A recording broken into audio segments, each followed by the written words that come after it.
Bienvenue dans ce nouvel épisode de Health Tech in Progress, le podcast qui fait tomber les barrières pour entreprendre dans la Health Tech. Je suis Mériadec Guignard, pharmacien, fondateur de Health Tech in Progress, agence de conseil stratégique santé, du même nom que le podcast. Dans ce podcast, je te propose de venir avec moi rencontrer les aventuriers qui construisent la santé de demain. À travers les échanges que j'aurai avec eux, tu découvriras des parcours, des histoires et des personnalités qui t'inspireront pour entreprendre dans la Health Tech. Chaussez les crampons, prenez les piolets et partons à la découverte de ceux qui feront la santé de demain.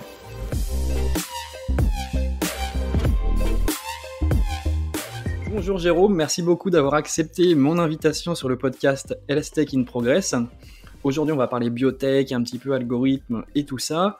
Mais avant de commencer, j'inverse un petit peu ma charte éditoriale. Je posais la question à la fin, mais maintenant je la pose au début. Est-ce que tu peux nous dire quel est ton aventurier préféré ou ton explorateur qui te motive, qui te stimule tous les jours ? Alors tout d'abord, je vais te remercier toi, Mériadec, de m'avoir gentiment invité à ton podcast. Donc pour répondre à ta question, je te dirais, alors je ne sais pas si je vais être très original, mais je te dirais Neil Armstrong, qui était la première personne, le premier être humain à poser le pied sur la Lune. Et je trouve que finalement, il cristallise l'idée que l'homme, ou en tout cas ce qui est capable de l'homme est capable de tout. En fait, sa seule limite finalement est la limite de son imagination. Donc je trouve que c'est un bel hommage à la capacité de la science à dépasser toutes les limites. Carrément, donc toi aussi, ta seule limite, c'est ton imagination ? Oui, et Dieu sait que mon imagination, je pense qu'elle est assez débordante. Où est-ce que tu comptes aller avec Agenté ? Quel est ton rêve ultime ? Peut-être pas avec Agenté, mais ton rêve ultime en général. Oh, mon rêve ultime, ça serait finalement que l'homme avec un grand H, donc les hommes et les femmes, puissent vivre toute leur vie avec une plénitude quant à leur santé, et que finalement on finisse par décéder de notre belle mort, mais dans des conditions tout à fait honorables et louables. Donc voilà, ça serait, je pense que c'est le but ultime de tous ceux qui s'intéressent à la santé, développent des solutions de santé. Complètement. Bon, donc là, j'ai vraiment cassé la glace, on est rentré dans l'aventurier. Neil Armstrong, ça va être le fil conducteur de l'épisode. Et on va partir sur la Lune tout de suite. Est-ce que tu peux te présenter ton parcours, un peu ce que tu as fait, comment tu t'es construit avant qu'on arrive à Agenté ? Ok, donc pour me présenter, Jérôme Brodeau, je suis né en province, dans un petit village à côté de Cognac, en Charente-Maritime. J'ai un cursus assez classique, puisque j'ai commencé mon cursus à l'université de Bordeaux, dans l'université, dans la section biologie. J'ai continué avec un doctorat en neurosciences que j'ai réalisé au sein de l'hôpital Henri Mandor à Créteil. En 2006, j'ai soutenu ma thèse et pendant une quinzaine d'années, j'ai exercé en tant que chercheur dans des structures privées et publiques avec pour dominante principale tout ce qui était développement d'approches pour soigner les gens atteints de maladies neurodégénératives en incluant l'accident vasculaire cérébral, la trisomie 21 et sur la dernière décennie, la maladie d'Alzheimer. D'accord, tu m'as dit justement au cours d'un premier appel que ton premier job, ça avait été dans une biotech. Oui. Donc qu'est-ce que tu faisais dans cette biotech ? Qu'est-ce qui t'a donné envie aussi d'aller bosser dans une biotech en étant issu de la recherche ? Alors, dès ma thèse, j'avais cette envie d'aller travailler dans une société de biotechnologie, voire de créer une société de biotechnologie. Donc effectivement, c'est pour ça que je suis parti directement après ma thèse dans une société de biotechnologie. Alors là, j'ai un petit peu bifurqué puisque je ne travaillais plus sur une maladie neurodégénérative, je travaillais sur l'infarctus du myocarde. Et finalement, il y a des passerelles assez évidentes entre l'accident vasculaire cérébral sur lequel j'ai fait ma thèse et l'infarctus du myocarde, puisque c'est dans deux cas une maladie ischémique. Donc soit traiter la maladie cérébrale, soit traiter la maladie cardiaque. D'accord, donc cérébral, évidemment, on va en parler tout à l'heure avec Agenté, Alzheimer, mais on va continuer un petit peu sur ton parcours. Tu m'as raconté aussi qu'après ton expérience dans une biotech, tu étais reparti vers le monde académique, ce qui est assez intéressant. Je ne sais pas si c'est une passerelle qui se fait souvent dans ce sens-là, j'ai plutôt l'impression que ça soit dans l'autre sens. Donc qu'est-ce qui t'a donné envie de repartir vers le monde académique ? Alors, il y a une raison principale, c'est l'envie, la nécessité notamment parce que j'ambitionnais dans le futur de créer une structure, une société, c'était aussi la nécessité d'acquérir de la compétence et de l'expérience.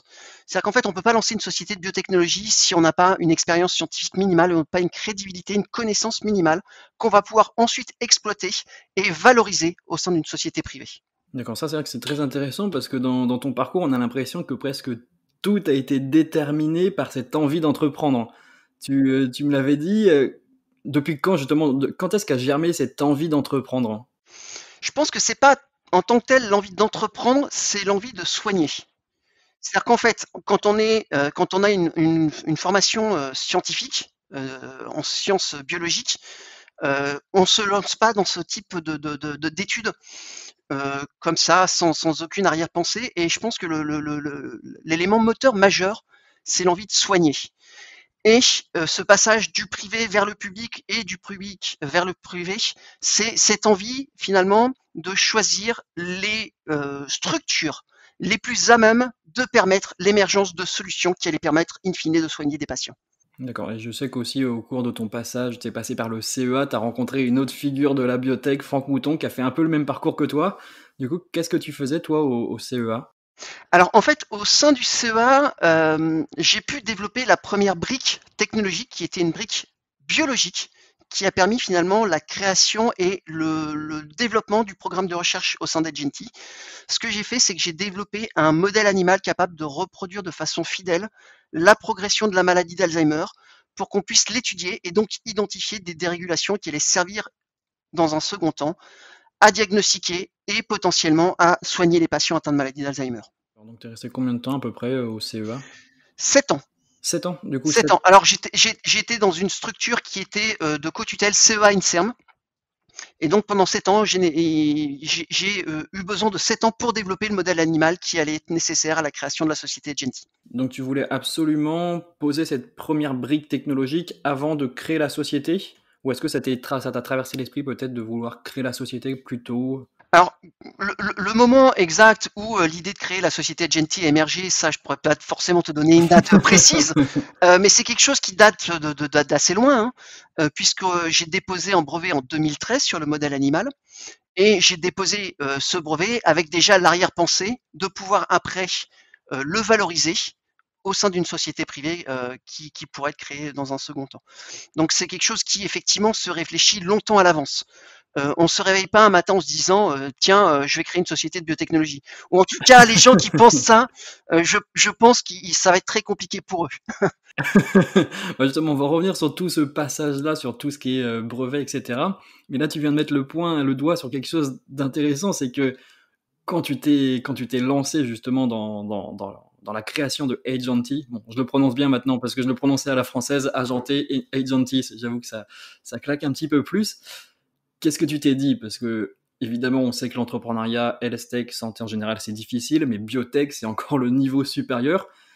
Quel grain de folie tu es passé par ta tête quand tu t'es lancé? Alors, je pense qu'effectivement, tu soulèves un point qui est assez intéressant et peut-être qu'on rediscutera. Je pense que ce qui est important pour créer une société de biotechnologie, c'est ce petit grain de folie. Et je pense que c'est un élément qui est important pour les scientifiques. Il faut avoir ce petit grain de folie pour se dire, bah, mon but, c'est de révolutionner des choses pour le patient. Et c'est vraiment l'élément qui m'a fait spontanément aller vers la création d'une société privée, puisque finalement c'était le véhicule le plus opportun pour pouvoir développer rapidement des choses qui allaient rapidement arriver au lit du patient, comme on dit assez classiquement en biotechnologie. C'est vrai que c'est assez rare chez les scientifiques, enfin, surtout, on va dire, il y a 5-10 ans, maintenant ça commence à se développer, mais c'était assez rare chez les scientifiques d'avoir envie d'entreprendre, de lancer des boîtes. Est-ce que peut-être, dans ton cas, il y a un contexte familial qui fait qu'il y a cette fibre entrepreneuriale? C'est une question que je pose peut-être assez régulièrement à mes invités, d'essayer de comprendre quand même s'il y a des ressorts psychologiques, familiaux qui aident là-dedans. Alors, est-ce qu'il y a une appétence familiale à l'entrepreneuriat? Je vais te répondre assez spontanément oui.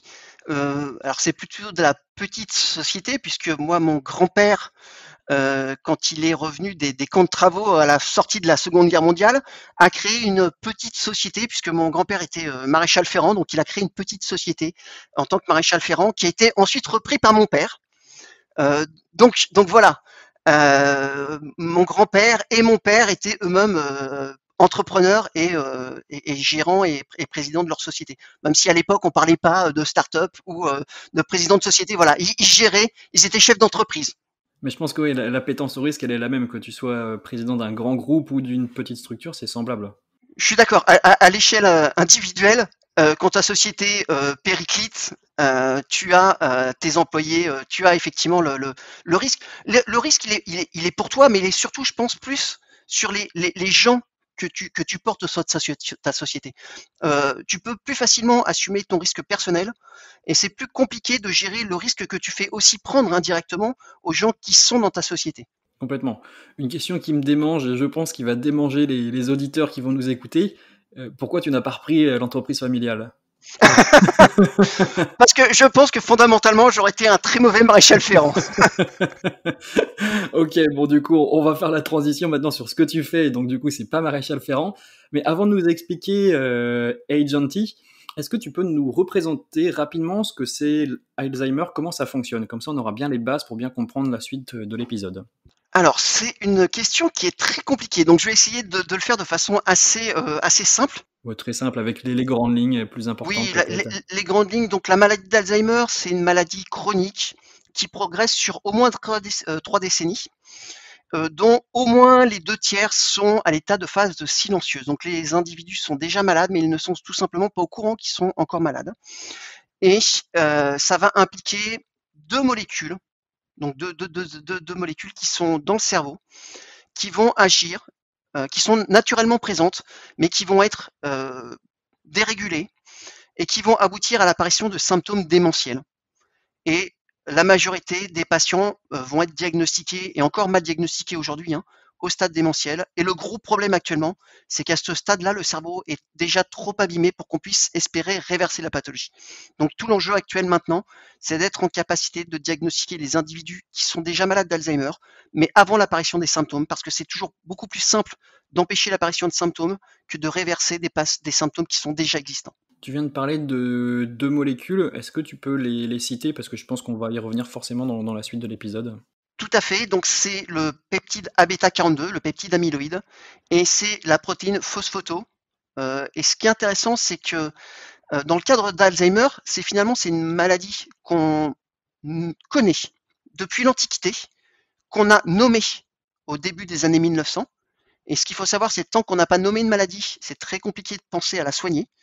Et l'identification de ces 2 molécules toxiques spécifiques d'Alzheimer, elles ont été découvertes dans les années 1980. D'accord, donc c'est très Et récent. c'est très récent. Et finalement, les avancées depuis ces 2 grandes découvertes dans les années 1980, finalement, on a de plus en plus compris comment fonctionnait la maladie, mais 40 ans plus tard, on est toujours en incapacité de soigner les patients qui souffrent de cette maladie. Et pour la comprendre, on va compter sur Agenty. Est-ce que tu peux nous pitcher ta biotech? C'est l'exercice typique de l'entrepreneur, mais c'est toujours sympa pour bien comprendre ce que vous faites. En fait, Agenty, c'est l'idée folle qu'on serait capable de diagnostiquer les patients souffrant de maladie d'Alzheimer 20 ans à l'apparition des symptômes démentiels pour pouvoir les soigner de façon efficace. D'accord, 20 ans. Voilà, 20 ans 20 ans. avant. Ok. Jusqu'à 20 ans. Jusqu'à 20 ans. Et quelle brique vous utilisez? Donc plutôt la brique génétique et ensuite la brique technologique. Est-ce que tu peux nous expliquer un peu les 2 briques qui composent Agenty? Alors en fait, il y a 2 grandes briques technologiques qui sont nécessaires au développement d'un tel diagnostic. C'est une première brique, c'est une brique biologique. Donc c'est le modèle animal que j'avais développé pendant que j'étais chercheur académique. Et c'est une brique d'intelligence artificielle. Et pourquoi ces 2 briques sont essentielles? La brique biologique, elle est essentielle tout simplement parce qu'en fait, c'est très compliqué d'aller identifier des signatures sanguines directement à partir d'échantillons de patients. Tout simplement parce qu'en fait, premièrement, leur nombre est très limité dans le monde. Et pourquoi il est très limité dans le monde? Parce qu'en fait, il faut suivre les patients pendant des décennies pour être sûr que au moment du prélèvement, qu'ils étaient réellement souffrant de maladie d'Alzheimer. Ça, c'est le premier aspect. Le deuxième aspect, c'est l'aspect intelligence artificielle. Parce qu'en fait, on va générer, et nous, on génère notre propre donnée. Cette donnée n'étant pas existante, on génère notre propre donnée. Donc, on a généré de la donnée sur le modèle animal, puis on a généré de la donnée chez l'homme. Et même si on a un nombre, nous on a restreint les marqueurs qu'on avait identifiés chez l'homme à une centaine, comprendre comment en combinaison des concentrations sanguines évoluent dans le temps, c'est très compliqué, le cerveau humain n'en est pas capable. Le cerveau humain est capable de designer, d'interpréter, mais il n'est pas capable de gérer autant de données en même temps. Et donc, la brique d'intelligence artificielle permet justement de sélectionner et de combiner et de définir une signature dynamique dans le temps, puisqu'effectivement, en fonction du stade de progression de la maladie, quand tu es en phase silencieuse, tu n'as pas la même signature que quand tu es en phase démentielle. Et simplement, une fois que cette signature a été identifiée par l'algorithme, par les algorithmes, le cerveau humain va réapparaître, entre guillemets, pour interpréter d'un point de vue biologique et médical ce qu'a conclu l'algorithme. Donc il y a un mélange subtil entre l'intelligence artificielle et l'intelligence humaine. Et les deux ne peuvent pas agir de façon indépendante. Tu as mis le point, je pense, le doigt sur le problème majeur. Tu as évoqué la brique biologique. Et comme tu l'as dit, sachant que c'est une maladie qui évolue pendant 20-30 ans, je suppose que si tu veux avoir des preuves sur ce que vous faites, tu ne vas pas attendre 20 à 30 ans. Est-ce que tu peux nous expliquer comment vous avez fait donc pour avoir des preuves maintenant tout de suite, sachant que vous ne pouvez pas attendre 20-30 ans? Alors, on a eu la chance, et on a la chance, c'est qu'il y a eu des visionnaires qui nous ont précédés, notamment des cliniciens, et qui, depuis un certain nombre d'années, voire un certain nombre de décennies, se sont dit qu'il fallait développer des éléments diagnostiques, et qui ont donc suivi des gens pendant des décennies, et pour lesquels ils ont prélevé du sang, et ils leur ont fait passer un certain nombre de tests d'évaluation neuropsychologique pour déterminer leur statut cognitif. Et donc, un certain nombre d'entre eux ont développé une maladie d'Alzheimer. Et donc, nous, ce à quoi on a accès, ce sont des échantillons de sang humain, mais qui ont été prélevés jusqu'à 20 ans avant l'apparition des symptômes démentiels. Donc finalement, on est en capacité d'avoir accès à des échantillons de sanguin pour lesquels on est sûr que le patient est réellement atteint de maladie d'Alzheimer, puisqu'in fine, il a développé une maladie d'Alzheimer démentielle, mais de façon précoce et en amont de l'apparition des symptômes. Je vais poser une question un peu provocatrice, je pensais la poser un petit peu plus tard, mais c'est que ça doit coûter extrêmement cher d'avoir accès à ces échantillons, sachant qu'ils sont extrêmement rares. Vu que tout le monde ne l'a pas fait, il a fallu vraiment quelques visionnaires qui pensent à récolter du sang pendant 30 ans jusqu'à aujourd'hui. Alors, ça coûte très très cher. Effectivement, c'est des sommes, mais de toute façon, la biotech est très capitalistique, hein, faut pas se le cacher. Hein. On ne développe pas des solutions thérapeutiques ou diagnostiques de demain avec 10 000 ou 100 000 euros. Hein. J'aimerais, hein, mais malheureusement, c'est pas possible. Donc ça, c'est très souvent fait par des structures académiques. Donc c'est souvent les gouvernements qui financent ce genre d'études, on va dire, longitudinales. Ça peut être aussi des structures privées, hein, des fondations privées. Alors beaucoup moins en France, beaucoup moins en Europe. Aux États-Unis, ça se fait beaucoup plus, hein, puisque le financement des structures privées par le privé, des structures publiques ou des structures privées par le monde public est beaucoup plus poreuse. Et nous, le coût d'accès à l'échantillon, alors ça dépend de la zone géographique. Aux États-Unis et en Australie, puisque nous on a des partenariats aux États-Unis, en Europe et en Australie. Aux États-Unis et en Australie, c'est gratuit. Ok. En Europe, c'est payant. Ok. Voilà. La seule contrepartie, c'est que les dosages qu'on réalise soient partagés avec nos partenaires cliniques et qu'ils apparaissent dans les publications qui résulteront des découvertes qu'on fait. D'accord, parce que ça paraît un deal assez honnête. C'est très fair, mais c'est parce qu'en fait, c'est fair parce que le moteur de tous, c'est pas l'aspect financier, c'est l'aspect de développer des solutions qui seront bénéfiques in fine pour le patient. Ça, c'est quelque chose qui revient assez souvent dans le podcast. C'est que j'ai l'impression quand même que, bien que comme toutes les startups, il y a quand même un aspect capitalistique, dans la santé, il y a quand même toujours cet intérêt supérieur pour le patient. C'est-à-dire qu'il n'y a pas que cette vision business, je suis là pour faire de l'argent. Alors, je suis tout à fait d'accord. Je pense que tu es une société de biotechnologie pas pour faire de l'argent. Tu as besoin de l'argent pour développer une société de biotechnologie, mais c'est pas le but in fine. Je pense que tu as discuté avec différents fondateurs de sociétés de biotechnologie. Je pense que tous, on pourra t'expliquer que notre but final, c'est pas forcément de rouler en Porsche ou en Ferrari, hein. On sera beaucoup plus fiers d'avoir développé des produits qui peuvent changer la vie de millions de personnes dans le monde que de rouler avec des voitures très bling bling, si je peux me permettre la terminologie. Voilà. Par contre, il faut aussi, et ça c'est important, c'est l'aspect capitalistique n'est pas antinomique. C'est-à-dire qu'en fait, il ne faut pas opposer l'objectif de développer des traitements pour les patients et effectivement, à la fin, ces traitements et ces diagnostics seront vendus et vont rapporter de l'argent. Parce qu'en fait, c'est parce que ça rapporte de l'argent qu'initialement de l'argent va être mis sur la table pour pouvoir développer ces solutions. Donc finalement, c'est un cercle vertueux. J'arrive, tu me fais faire une transition qui est presque toute faite, parce que pour aller chercher de l'argent, il faut des profils business. Et toi, tu es vraiment un pur produit du monde académique, du monde de la recherche. Donc, comment tu as fait pour t'entourer de membres business? Comment tu as créé ton équipe justement pour un peu étendre ton champ des compétences et puis pouvoir graviter dans cet univers quand même capitalistique? Alors ça s'est fait en plusieurs étapes. Donc l'idée de créer la société a commencé à émerger en 2015-2016. Donc j'avais quasiment finalisé et validé mon modèle animal. Le brevet était déposé. Et donc la première question à laquelle il a fallu que je réponde a été la suivante. Est-ce que je suis un businessman? Spontanément, la réponse a été non. Donc j'ai très naturellement décidé de chercher un associé qui allait être un pur business. Et donc dans ce cadre-là, j'ai rencontré Baptiste Billoir, qui lui est, on va dire, un pur produit, même si le terme n'est pas forcément très approprié, mais on va dire est un businessman, puisque lui est diplômé d'HEC.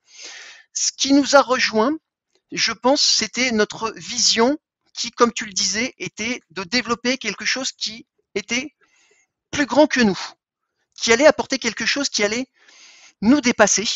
C'est vraiment quelque chose qui nous a réunis et donc on a décidé de s'associer en 2016 et on a travaillé pendant 2 ans ensemble. Moi j'étais encore académique à ce moment-là et lui il était encore en poste. Et donc en 2018, on est passé tous les deux à plein temps et on a créé la société Agenti en mars 2018. L'été 2018 nous a rejoint Benoît Souchet, qui lui a un doctorat en neurosciences également et qui a co-développé le modèle animal. Et en début d'année 2019, nous a rejoint Alkeos Mikhail, qui lui a un doctorat en mathématiques et qui s'occupe de tous les aspects intelligence artificielle de la société. Donc dès début 2019, on avait à la fois en interne les compétences neuroscientifiques, business et intelligence artificielle. Et on s'est aussi entouré d'autres partenaires externes, notamment pour tout ce qui est propriété industrielle, pour tout ce qui est réglementaire, légal et développement des méthodes de dosage. Une autre question qui me vient comme ça, est-ce que tu penses que ça serait bien de faire évoluer un petit peu les formations scientifiques et de nous donner un petit peu plus de fibre business, ou est-ce que finalement c'est quand même bien de siloter et ensuite de créer des fusions plus tard? C'est une très bonne question. Merci de l'avoir posée. Non, je pense. Alors après, moi, mon cursus, il date maintenant de plus de 15 ans, donc je peux te dire ce qui se passait il y a 15 ans. Bon, je peux te dire que ça a pas changé. Bon, ça commence à évoluer en région parisienne, parce que forcément l'écosystème il est beaucoup plus développé là-bas, mais en province, de sources sûres, c'est pas encore développé et c'est encore très siloté. Quand on est filière scientifique, c'est scientifique. Alors, je pense que avant de former les gens déjà au business, je pense que l'élément qui est très important et qu'il faut rapidement mettre en place, c'est la fibre entrepreneuriale. C'est-à-dire qu'en fait, il faut que les scientifiques comprennent bien les deux milieux, aussi bien académiques que entrepreneurial. C'est deux mondes différents mais très complémentaires. Et il faut leur expliquer que finalement, il n'y a absolument aucune problématique de passer de l'un à l'autre. C'est des choses qui se font de plus en plus, pas assez à mon goût, mais qui se font. Hein. Et une fois que la fibre entrepreneuriale, la graine entrepreneuriale, on va dire, commence à germer, effectivement, pour ceux qui en ont l'envie, effectivement, de se former avec des concepts business un peu plus construits. Effectivement, je te cacherai pas, quand on a créé la société en 2018, ce que c'était qu'un business model, pour être honnête, je ne savais pas du tout. Ce que c'était qu'un bilan de société, tous les aspects comptables, tout ce qui est aspect réglementaire, c'est effectivement des choses que je ne maîtrisais absolument pas. C'est pour ça que j'avais besoin de Baptiste, et Baptiste m'a apporté beaucoup de choses. Et c'est aussi, on va dire, l'aspect intéressant dans l'entrepreneuriat, c'est qu'on reste des éternels étudiants puisqu'on apprend tout le temps. Je passe mon temps tous les jours, je me réveille, j'apprends une nouvelle chose. Et j'ose espérer que je me couche avec un peu plus de connaissances tous les soirs. Ça, j'en doute pas. Et c'est intéressant que tu abordes justement le fait qu'on soit un petit peu moins sensibilisé. Tu m'as dit également que les scientifiques ne posaient pas beaucoup de brevets, que c'était quelque chose qui n'était pas courant. Pourquoi c'est pas courant? Alors pourtant, moi dans mon esprit, peut-être, je suis pas dans la recherche pure, je me dis, bon, bah, si on a fait une recherche, autant la protéger, let's go. C'est une question, je pense, d'éducation. Et il faut bien dissocier l'éducation européenne et l'éducation américaine. On est sur des systèmes de réflexion qui sont relativement différents sur ce mode-là. En Europe, et en France en particulier, on est toujours dans une vision de la beauté de la science qui doit être décorrélée de l'aspect financier. Et donc l'aspect brevet sous-entend un aspect financier, puisqu'on dépose un brevet pour le valoriser, donc pour le vendre. Et donc la beauté de la science, dans la vision, on va dire, je caricature un petit peu, hein, mais dans la vision qu'on nous inculque dans nos filières universitaires, c'est l'open science, que la science doit être ouverte et que la connaissance doit être acquise et transmise au maximum. Ce qui est une notion qui est louable, hein, en tant que telle, mais qui a une limite. Et cette limite, c'est si on ne peut pas protéger la connaissance, on ne va pas pouvoir la valoriser, donc on ne va pas pouvoir lever de l'argent pour développer des produits qui seront après à disposition du plus grand nombre. Donc il faut avoir cette vision un petit peu ouverte. Et ça, c'est quelque chose qu'on ne nous acquiert pas quand on est scientifique pur, hein. On va nous apprendre comment fonctionne le corps humain, comment fonctionnent les organites, comment fonctionne tout un tas de choses, comment fonctionnent les molécules. Mais finalement, comment on va pouvoir mener à bien une découverte à la paillasse jusqu'aux patients, finalement, c'est quelque chose qu'on ne nous apprend pas et qu'on doit nous apprendre. Et qui serviront et qui vont permettre à l'émergence de plus en plus de sociétés, en particulier en biotechnologie en France. C'est vraiment drôle parce que tu viens de dire que le côté financier était des fois décorrélé chez les scientifiques. Pourtant, tu m'as dit justement dans un pré-call que c'était quand même compliqué, ça a été assez compliqué de négocier la licence avec ton institut de tutelle. Donc comment tu peux expliquer peut-être ce décalage? Alors, c'est pas l'aspect compliqué en tant que tel, hein, c'est surtout que c'est très long. C'est quelque chose qu'il faut vraiment planifier en amont, hein, de la création de la société, puisque nous, on a mis entre 18 et 24 mois entre le début de la discussion pour avoir une licence exclusive d'utilisation sur le brevet et la signature du contrat.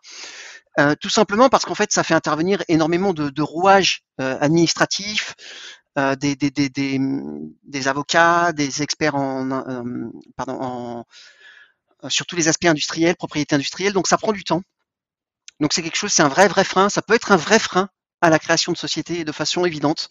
Donc c'est effectivement quelque chose qui pourrait ou qui devrait, si on veut stimuler et favoriser l'émergence de sociétés de biotechnologie en France, c'est raccourcir les délais de discussion et de négociation dans le cadre d'obtention de licences exclusives ou d'un rachat d'un brevet. Ça, c'est très intéressant de savoir comment on pourrait faire mieux, tout simplement. Qu'est-ce que tu pourrais suggérer pour accélérer le processus? Je pense que déjà, il faudrait avoir peut-être plus d'avocats qui gèrent. Je pense que le temps est long parce qu'en fait, les gens qui s'occupent de gérer ces dossiers gèrent beaucoup de dossiers en même temps, et ce qui prend le temps, hein. Les gens n'ont pas une durée de travail indéfinie, hein. Ils ont 24 heures comme tout le monde par jour, et je pense qu'en augmentant le nombre de personnes qui gèrent ces dossiers, on augmenterait et on accélérerait la mise en place des dossiers.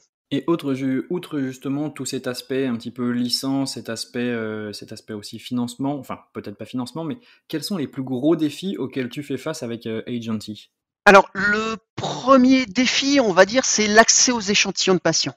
Comme je te l'expliquais tout à l'heure, c'est des échantillons qui sont très précieux, et donc il faut aller les chercher. Donc il faut se mettre en contact avec les gens qui ont créé, ces pionniers qui ont créé ces banques d'échantillons de sang. Et donc il faut discuter avec eux. Et une fois qu'on a convaincu les scientifiques, là aussi va se rajouter la brique réglementaire et légale, et donc ce qui peut faire perdre aussi du temps à la discussion. Donc nous, on estime que pour obtenir des échantillons, il faut compter entre 6 à 12 mois de Ah oui, c'est discussion. énorme, Oui. c'est des gros temps de développement, ouais. Oui, alors c'est pas du développement, c'est vraiment de la discussion, hein, mais comme on discute pour avoir accès à une licence, hein, c'est exactement le même principe. Et la vraie problématique, c'est pour arriver à un statu quo, en fait, un accord de principe avec les scientifiques ou avec les cliniciens. En général, ça prend pas énormément de temps, hein. Ce qui prend du temps, c'est après discuter et de mettre en place tous les contrats d'accès aux échantillons. Ça prend un peu plus de temps.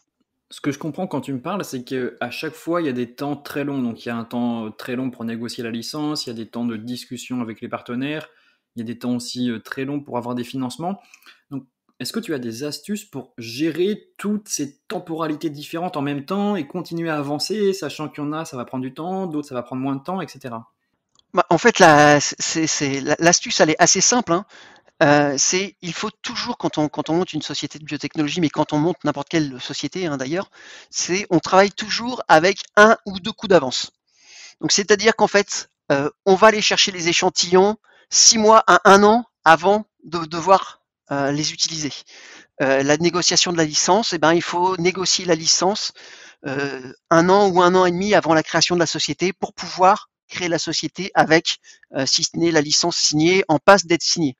Donc c'est toujours, on travaille toujours en avance de phase. C'est ça le secret de la réussite, hein. C'est aussi d'avoir une vision scientifique. Donc il faut être créatif et avoir les idées de demain, mais il faut avoir aussi cette capacité d'anticipation. Toujours travailler avec 1 ou 2 coups d'avance pour que finalement les délais soient raccourcis.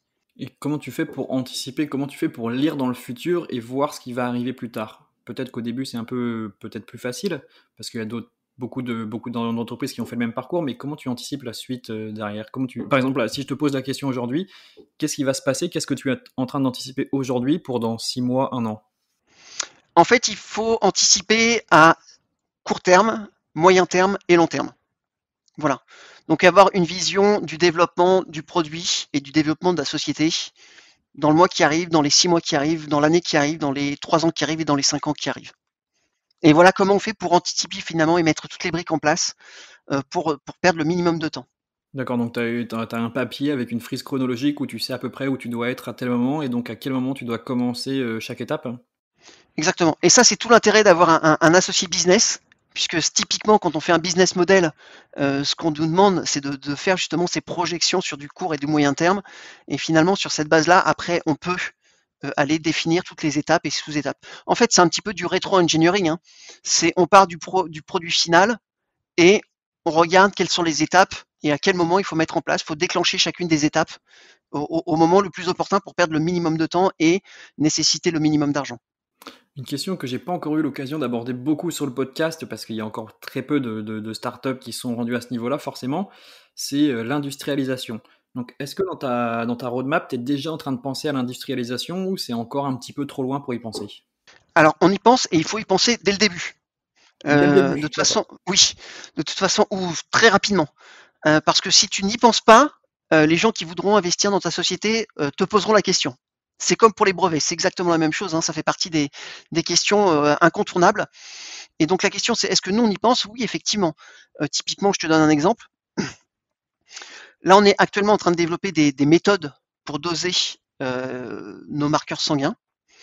Et donc ce qu'on a fait, c'est qu'on a été interroger un des clients finaux. C'est-à-dire qu'en fait, comment va fonctionner notre test? Il va y avoir un prélèvement sanguin, donc la personne qui voudra, soit sur prescription médicale, soit de son initiative personnelle, savoir s'il est atteint d'une maladie d'Alzheimer au stade silencieux, il va se présenter dans un laboratoire de ville qui va lui prélever son sang. Le sang va être transféré vers une unité centrale. Donc c'est souvent des grands groupes, hein, les laboratoires de ville, ce sont souvent des grands réseaux. Il va y avoir un laboratoire centralisé qui va faire le dosage. Donc en l'occurrence pour nous c'est de la technique, c'est de la spectrométrie de masse. Et la donnée en sortie de machine va être analysée par notre algorithme. Et donc ça c'est l'aspect produit. C'est comment va être mis en place notre produit à la fin.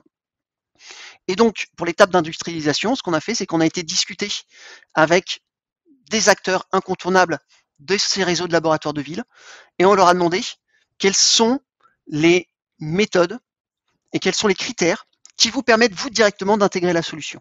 Et donc, on développe les méthodes de dosage en fonction des nécessités de l'utilisateur final. Donc, on pense ça en avance de phase, là encore.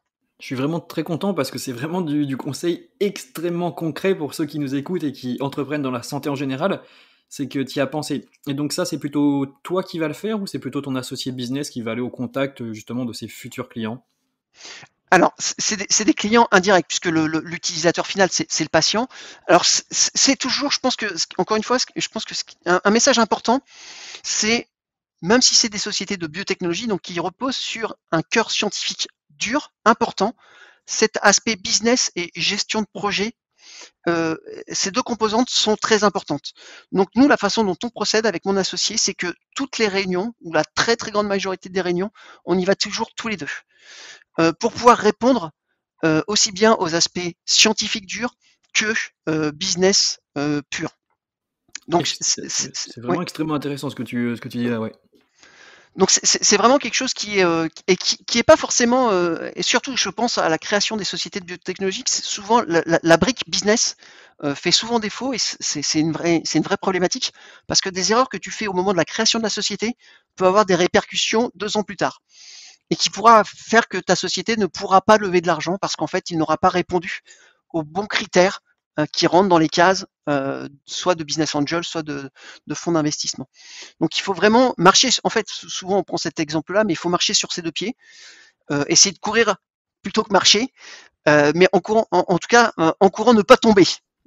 Voilà, c'est ça qui est Et, important. et outre toutes ces questions d'anticipation, est-ce que tu es accompagné? Est-ce que tu as des entrepreneurs sur qui t'appuyer pour poser tes questions quand on a?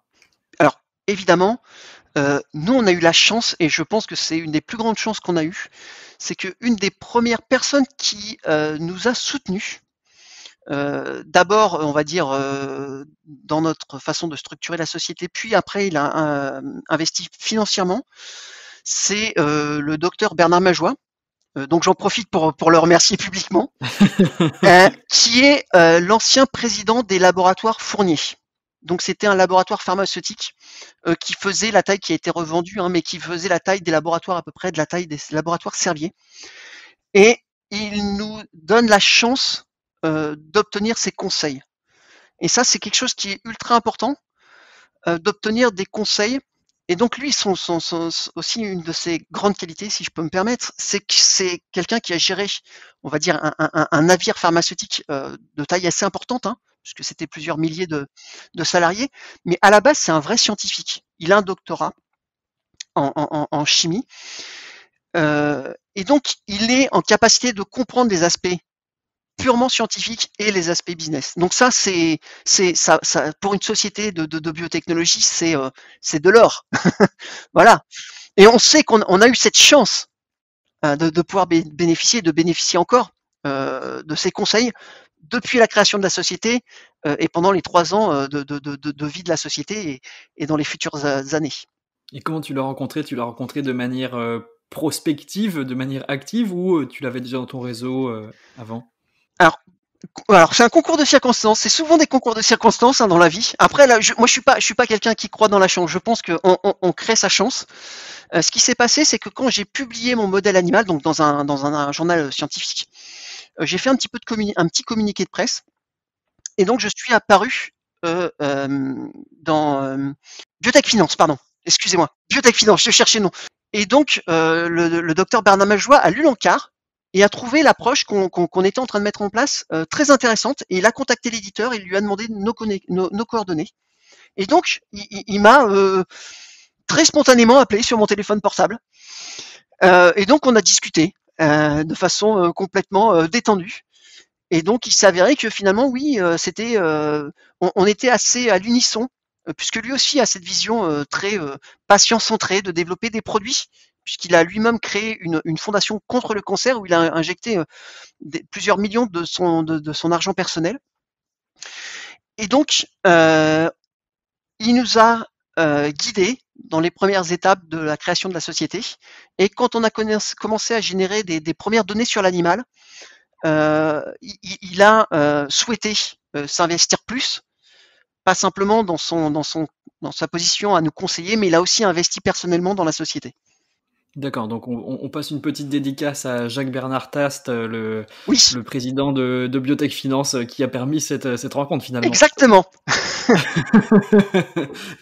Une grosse question qui me vient parce que cette semaine il y a l'IFUN, donc plutôt en santé digitale, mais plutôt on va dire workflow, gestion des workflows à l'hôpital, vient de lever 50 millions d'euros. Qu'est-ce que tu ferais toi avec 50 millions d'euros à utiliser pour développer Agentis? Agenty. Alors c'est assez simple, hein. Avec 50 millions, je te dirais accélération du développement du diagnostic pour une partie et développement et création d'un pôle thérapeutique. C'est-à-dire qu'en fait, ce qu'on a identifié, ce sont des molécules dans le sang qui bougent et qui potentiellement pourraient être de bonnes cibles pour soigner les patients très en amont dans la pathologie. Avec un gros avantage, c'est qu'on aurait une action dans le sang, donc en périphérie. Donc on n'aurait pas besoin d'emmener des molécules dans le cerveau. Et c'est le fait d'emmener des molécules dans le cerveau qui est responsable, de la majorité des effets secondaires. Et donc avec 50 millions d'euros, je te dirais, on accélère le développement du diagnostic pour l'apporter très rapidement aux patients. Et en parallèle, on lancerait un département sur le développement de cibles, pas de cibles thérapeutiques, sur le développement de médicaments pour finalement prendre en charge les patients une fois diagnostiqués avec notre test diagnostique. Cette question, elle n'était pas posée au hasard parce que ça me fait m'emmener sur une grosse thématique, plutôt sur l'écosystème. Qu'est-ce qu'il faudrait faire selon toi pour faire émerger des champions de biotech en France, comme on en voit aux États-Unis et actuellement en Chine? Alors c'est une très bonne question. Je pense qu'il y a plusieurs choses qui pourraient favoriser et permettre l'émergence de champions, on va dire français, à l'échelle mondiale. Dans les sociétés de biotechnologie, je pense que déjà, c'est ce qu'on disait tout à l'heure, c'est d'insuffler cette fibre créative et entrepreneuriale. Je pense qu'il faut expliquer aux scientifiques que un bon scientifique, celui qui fera émerger et celui qui développera les solutions de demain, c'est celui qui passe à un moment donné pour un fou. Une bonne innovation, c'est une innovation parce que c'est une innovation de rupture, hein, elle doit être considérée à un moment comme une solution folle. Et ça, tu penses que dans l'état d'esprit, on doit apprendre aux gens à avoir ce grain de folie? Finalement, on en revient un peu à ce qu'on disait au début de l'épisode. Exactement.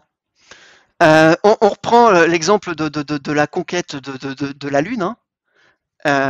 Quand les Américains se sont dit il faut aller sur la Lune, et les Russes aussi faisaient la même chose en parallèle d'ailleurs, hein.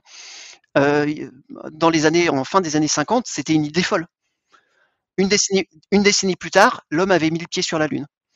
Donc je pense qu'effectivement, cette idée de dire finalement on n'a pas de limite, si ce n'est la limite de notre imagination et la limite de nos rêves, je pense que ça c'est un élément qui peut faire défaut dans la culture scientifique.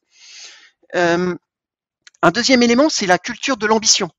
Pas de l'ambition dans le sens, et ce qui rejoint un petit peu ce côté créatif et de folie, c'est l'ambition pas dans le sens égocentrique ou égo personnel, mais de l'ambition des solutions qu'on veut développer. Tu vois, tu me poses la question, qu'est-ce que vous développez au sein des Genty? J'ai commencé par dire, on développe un test diagnostic. Si je te fais le pitch dans 2 ans, j'espère, je te dirais, le but des Genty, c'est pas de diagnostiquer, le but des Genty, c'est de vaincre Alzheimer, dans sa composante diagnostique et thérapeutique. Ça, c'est quelque chose qu'il faut stimuler. Parce qu'en fait, c'est en visant grand qu'on développe de grandes choses. Si on vise petit, on développe des petites innovations ou des innovations incrémentales. Et la dernière chose, ces 2 dernières choses, c'est modifier la vision ou l'appréhension de l'écosystème. Et quand je parle d'écosystème, c'est aussi l'écosystème de financement. Cette aversion au risque. On a une aversion au risque qui est totalement différente par rapport à la Chine et aux États-Unis. En Europe et en France en particulier, on est plutôt sur une prévention du risque. Aux États-Unis, on est plutôt sur une prise de risque. Et ce qu'il faut savoir, c'est que les solutions de demain ne peuvent être basées que sur des paris risqués. On prend l'exemple du vaccin pour la Covid. pourquoi on a réussi, et les scientifiques ont réussi à développer en un temps minimum, limité. C'est la première fois, hein, ça n'est jamais arrivé dans l'histoire humaine de développer un vaccin en aussi peu de temps et un vaccin efficace. Tout simplement parce qu'en fait, il y a un pari qui a été fait. C'était le pari des virus ARN. Pardon, des vaccins ARN. C'est parce que notre technologie, c'est de la thérapie, c'est un dérivé de la thérapie génique, donc on utilise des virus. Donc désolé, ce sont des vaccins ARN. Et il fallait prendre le risque. Et cette prise de risque, elle pouvait avoir deux solutions, deux issues. Soit c'était un échec et ça fonctionnait pas, soit c'était un succès. Il s'avérait que c'était un succès. Et c'est ce qui a permis d'avoir un vaccin maintenant accessible au plus grand nombre, pas suffisamment dans certains pays, mais un vaccin est disponible. Et ça, c'est le choix qu'on n'a pas fait en France. En France, on avait on a des unités de recherche, on a des structures de recherche, mais on n'a pas forcément impulsé sur des innovations disruptives. Et donc, c'est ce qui a fait la différence entre des BioNTech, des Moderna ou des Sanofi, qui ont pris du retard sur ces aspects. Alors, je ne veux pas me mettre à dos Sanofi parce que peut-être que si j'avais été à la direction de Sanofi, peut-être que j'aurais hésité aussi. Mais cette vision du risque, il faut avoir cette culture. Voilà. Il faut se dire, si le pari est risqué, la solution sera, si ça fonctionne, la solution sera miraculeuse. Ok, bah je vais retenir cette phrase. Elle est si le pari est risqué, la solution sera miraculeuse. Je pense que ça va être peut-être le titre du podcast. Tu me l'as trouvé. Il faut que tu ailles faire des interventions dans les filières santé pour expliquer ça, cette vision, parce que c'est vrai que c'est ce qu'il faut pour faire des champions de demain. Oui. Et puis, ce que j'ai obligé de rajouter, c'est qu'il faut aussi le financement derrière. Bien sûr. Donc, finalement, la prise de risque, elle est partagée. Il faut que les investisseurs prennent le risque aussi. Et ça, il faut pas non plus se voiler la face. Hein. Quand des sociétés de biotechnologie aux États-Unis se créent, elles peuvent très rapidement lever 20 millions ou 20 millions de dollars. Quand en Europe, on va se glorifier de lever 1 million ou 2. Oui, de gagner iLab, de gagner iPhD, Exactement. Tranquillement. C'est vrai que ça va changer petit à petit, mais il reste encore des choses à corriger. Et en parlant de choses à corriger, est-ce que tu as un regret quand tu te retournes sur ton parcours avec Agenty? Est-ce que tu as un regret, quelque chose que tu aimerais corriger? Alors c'est une très très bonne question. Il y a toujours des regrets. Il y a toujours des choses qu'on peut faire mieux avec le recul. Est-ce que j'aurais changé beaucoup de choses? J'aurais certainement changé des choses. Après, si tu me le permets, je vais peut-être changer ta question en disant, et peut-être sortir du cadre Agenty, si j'avais la capacité de retourner dans le passé, est-ce que j'aurais fait des choses dans le passé?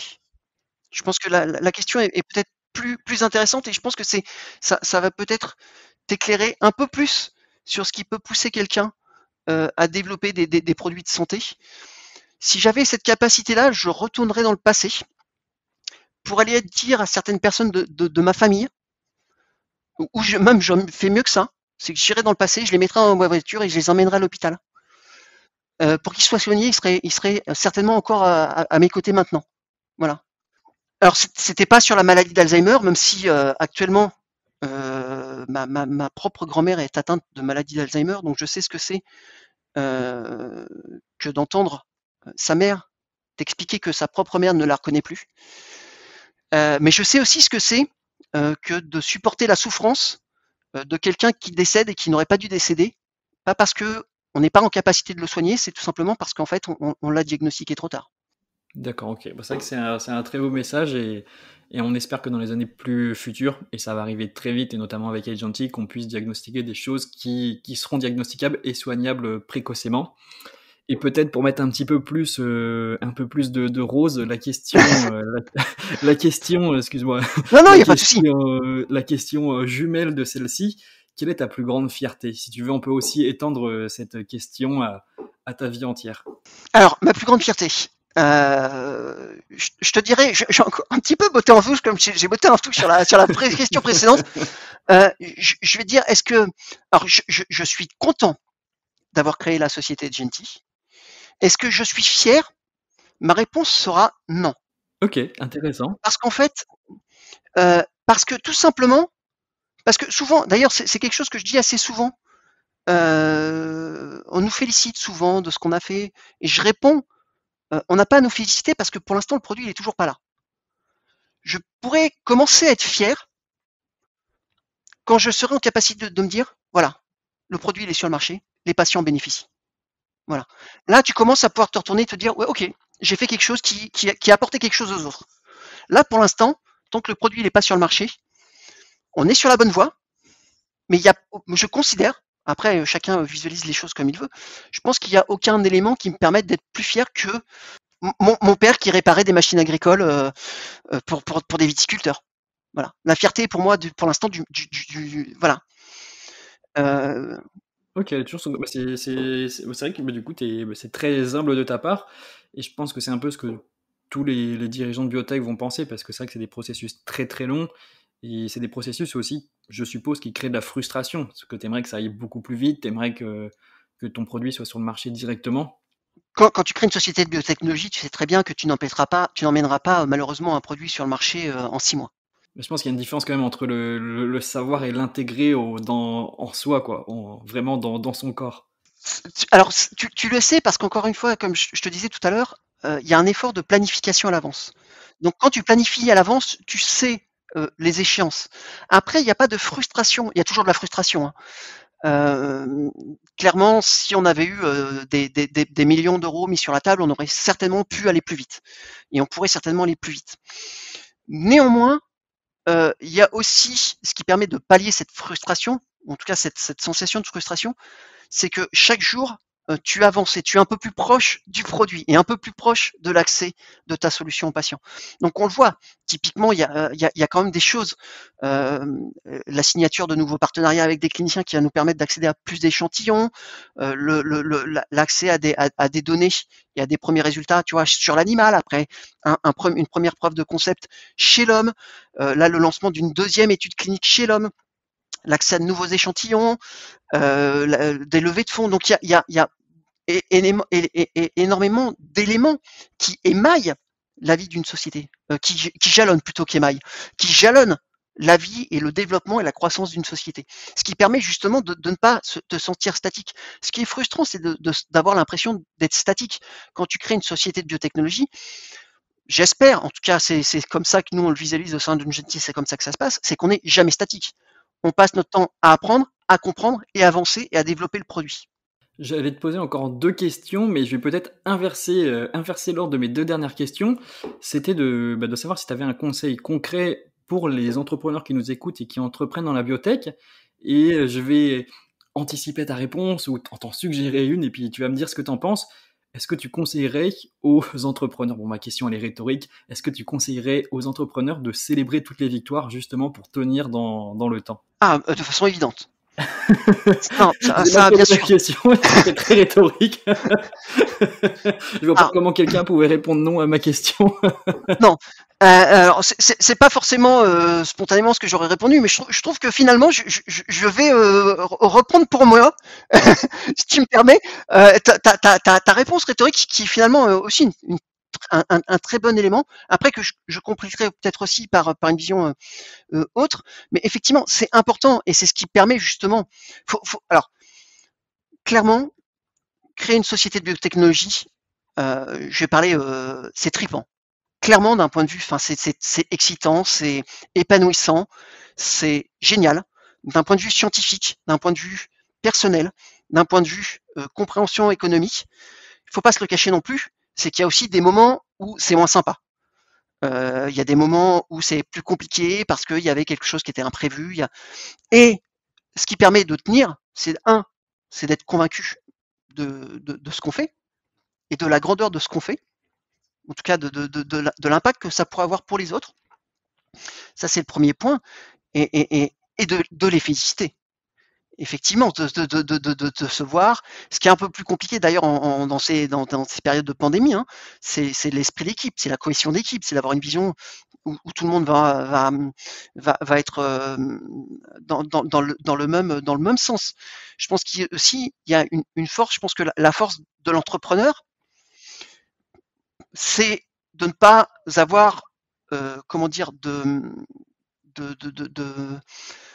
problématiques à s'excuser quand il a tort et de reconnaître ses erreurs et de féliciter quand les gens ont accompli quelque chose de positif. Ok, bah on va retenir ça. C'est vrai que c'est du vrai conseil. C'est du vrai, vraiment du vrai conseil. Et une dernière question pour terminer. C'est une question que je viens de créer, donc tu l'inaugures. Tu vas inaugurer encore plein d'autres choses. Ça arrive après dans l'autre format.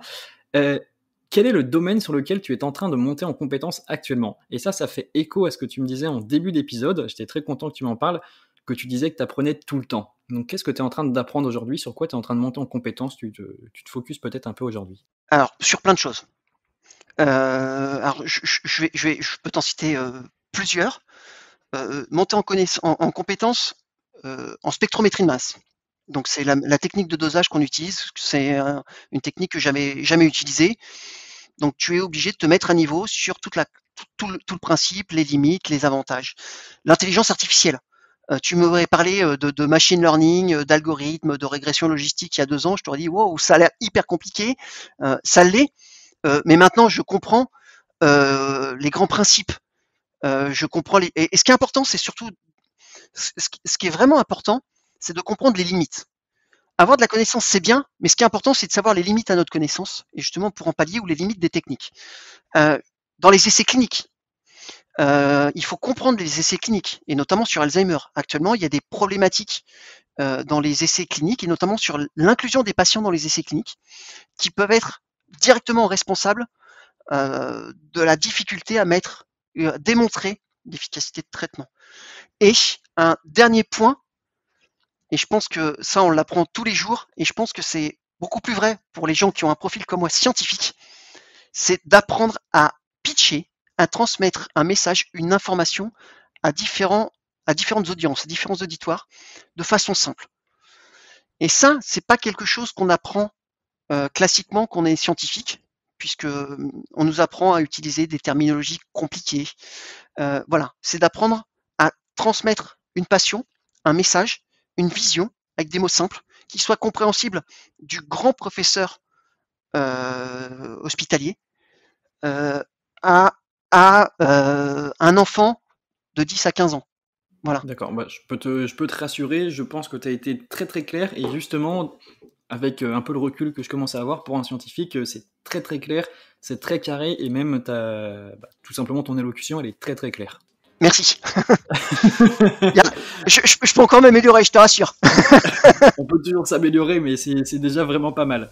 Donc vraiment, merci beaucoup Jérôme pour cet épisode. On a traité beaucoup de sujets. C'est moi qui te remercie. Presque à 1 heure d'épisode, mais merci beaucoup. Merci à toi. Évidemment, on va suivre ce que tu fais avec Agenty, je le prononce bien. Exactement. Et merci encore. Je te remercie et à très bientôt. Voilà, c'est la fin de cet épisode de Health Tech in Progress. Merci de l'avoir écouté jusqu'au bout. Et si tu veux soutenir le podcast, n'hésite pas à lui laisser un commentaire ou 5 étoiles sur Apple Podcast. Je suis Mériadec Guignard et je te dis à la semaine prochaine pour continuer notre exploration de l'écosystème Health Tech français.